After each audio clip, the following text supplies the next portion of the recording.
Bonjour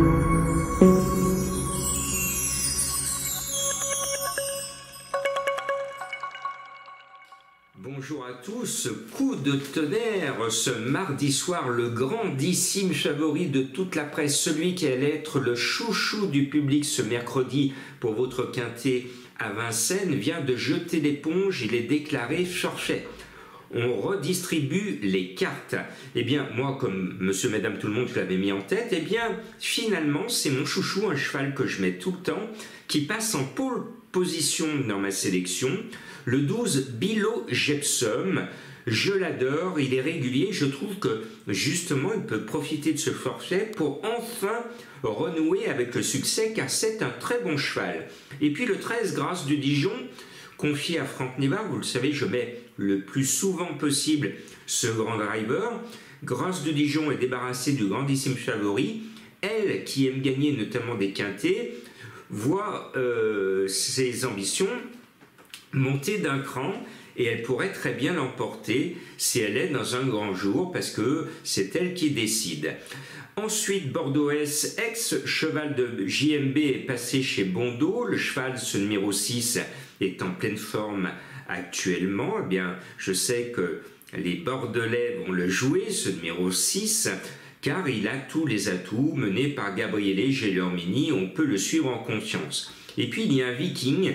Il fait le déplacement avec un compagnon de boxe de très très loin pour honorer ce bel engagement.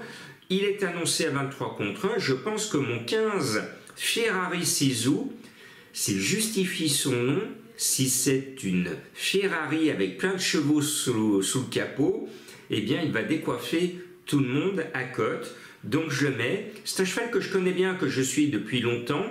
Et à mon sens, il a largement la pointure solo. Il pourrait même l'emporter. Je le mets que placé parce qu'il y en a d'autres, notamment Bilo Jepson, que j'aimerais bien voir gagner cette belle course. Ce numéro 15, en tout cas, il va faire mal à une cote croustillante. Et puis, Shakir Mahe, le numéro 10, c'est l'un des chouchous de Mathieu Mottier. C'est un cheval qui ronronne, il a de la qualité, il a pris ses gains, d'accord, mais il a largement, encore aujourd'hui, la pointure d'un tel lot. Et puis le plus riche, c'est le 16 Epsom d'Airfray. Il était extraordinaire en début d'année avec 2 gagnes. Depuis, c'est un peu déréglé, mais l'engagement est très bon. L'entourage est confiant, on peut le suivre. Normalement, il devrait justifier la confiance de son équipe. Et puis, je vais mettre un cheval que je mets souvent, qui nous déçoit beaucoup, c'est le 5 Héberton. Alors Héberton, il est déclaré en émoji rouge, et moi, je mets du vert pour contredire cet émoji, parce que c'est un cheval que je connais bien, et qui va finir par se réveiller dans cette catégorie. Ce 5, je le sens bien, et je termine par un petit tocard de derrière les fagots, puisque le 9 m'a laisser une case vide, eh bien je vais vous rajouter un cheval que j'aime bien, qui est complètement barré sur le papier, c'est pour ça qu'initialement il n'était pas dans ma sélection.